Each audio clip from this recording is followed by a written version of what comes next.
На плацу базы Форт Брэк, Норт-Каролина, растянулась очередь в столовую. Солнце беспощадно жгло, пыль скрипела под берцами, и настроение у солдат было на пределе. В строю стояла Private First Class Сара Митчелл, как и все остальные, с закатанными до предплечий рукавами. Этого оказалось достаточно. На ее руке был четко виден татуированный мотылек. Пехотинцы позади сразу оживились. И что она сделает, помашет крыльями врагу? Хмыкнул один. Раздался смех. Сара никак не отреагировала. Она смотрела прямо перед собой, сжимая поднос. Молчание было ее щитом. Они думали, что знают, кто она такая. Они ошибались. Саре было 28. Она служила в логистическом подразделении на базе. Пока другие отрабатывали стрельбу и штурмы, она отвечала за поставки, ведомости и отчеты. Оружие, снаряжение, транспорт – все вовремя и без ошибок. Она приходила раньше всех, уходила позже всех и никогда не жаловалась.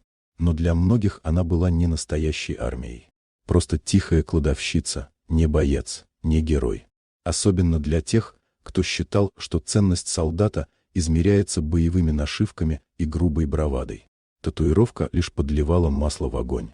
Мотылек казался им чуждым, слишком хрупким для военной формы. В столовой перешептывались, шутили, отпускали колкости.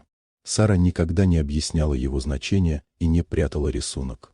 Однажды сержант прямо на построении схватил ее за руку и показал всем. «Это что, сад бабочек?» Смех прокатился по строю. Сара молчала. Шутки становились жестче. У техники, в ангаре, в столовой. Однажды кто-то специально задел ее, и поднос с едой упал на пол. Она молча собрала все и села одна в углу. С тех пор всегда одна. Но перемены начались с приездом подразделения Navy SEALs, прибывших на совместные учения. Они не смеялись. Они наблюдали. И один из них заметил детали, которые другие упускали. Странные линии в татуировке, похожие на координаты, ее идеальное знание оружия, фотографию в шкафчике с нашивкой спецопераций. Во время внезапной проверки офицер решил поставить ее на место и протянул карабин М4. «Ты же логистика. Посмотрим, что ты знаешь. Разбери».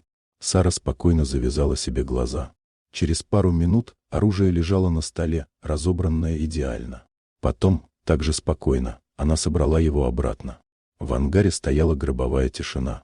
А на следующий день все стало ясно. Командир подразделения SEALs остановился, увидев ее татуировку. Он подошел и отдал ей честь. Мгновенно замер весь плац.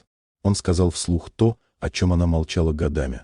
Много лет назад Сара служила офицером военной разведки в сверхсекретной операции.